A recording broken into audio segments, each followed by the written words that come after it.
Shabbat Shalom. Welcome back. This week's Torah portion is Parshat Pekudei. It opens Ele Pekudei HaMishkan. These are the records of the Mishkan of the Tabernacle. Moshe is creating an accurate list of the gifts that were given, an accurate accounting, because he wants the leadership of the community to be above suspicion, and that the gifts went where they were supposed to give. This is also Shabbat Shekalim, one of the special Shabbatot before Purim and Passover.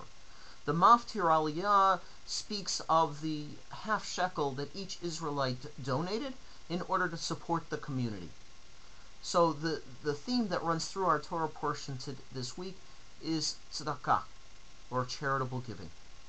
Now the prevailing custom is that we should tithe, give 10% of our income to help the needy. But how much more should we give? Could we give more than that 10%? The Gemara answers that question for us. The rabbis enacted to say that you could give only up to 1/5.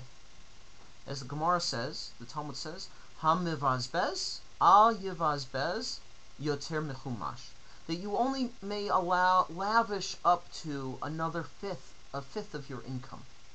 What does that mean, to only be able to lavish upon them 20%? Well, if you take a look at this word, mivazbez, you see that it has a meaning lavish. You also see that it has a meaning of wasted or squandered. In a sense, the rabbis were concerned that if you were to give more than the 20%, that you would be wasting your money, and that you may end up impoverished yourself and in need of help. So the rabbis are very strict about this. But this also begs the question: what if you really want to give more and you can afford it, or that you want to be able to give more joyfully? And so the word wasted or squandered is not the right word. It should have said hanotain, that I'll give it, and I give it joyfully. There are two stories I want to share with you today. The first is an old joke. It says a rabbi got up in front of his congregation on Yom Kippur, and he said, "Look, we have this gaping hole in our roof, and it'll take $100,000 to fix." And the rabbi said to them, "I have good news and I have bad news. The good news is we have the $100,000. The bad news is it's still in your pockets." As if to say that we're reluctant to go into our pockets to share our money with others. As if to say it's a difficult thing to do. Even if there's great need, there's also a reluctance on our part. In a sense, that's our money.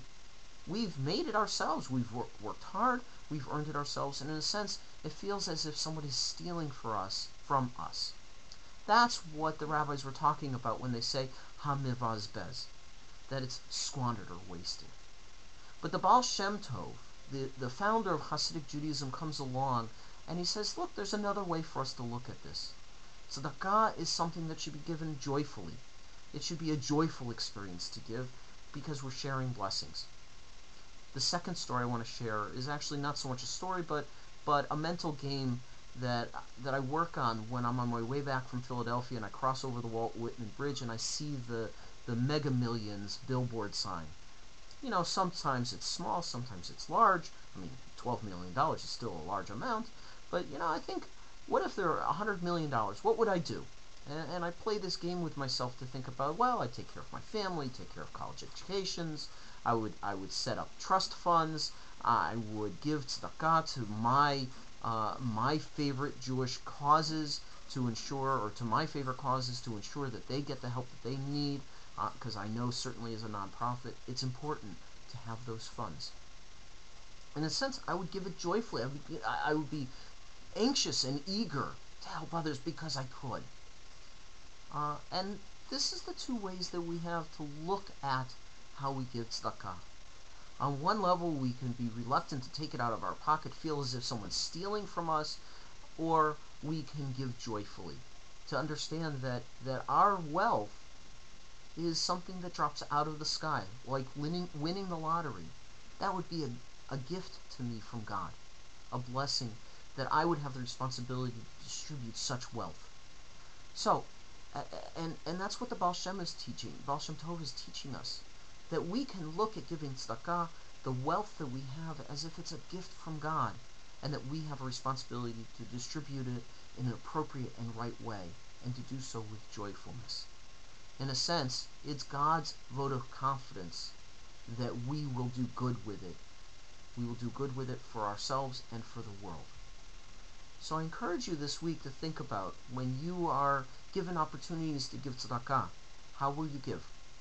Will you give reluctantly, feel as if it's being stolen from you? Or will you give with the understanding that this is God's blessings to us, and we share God's blessings? As they say, the cliche is, you get more when you give than when you get. Shabbat Shalom.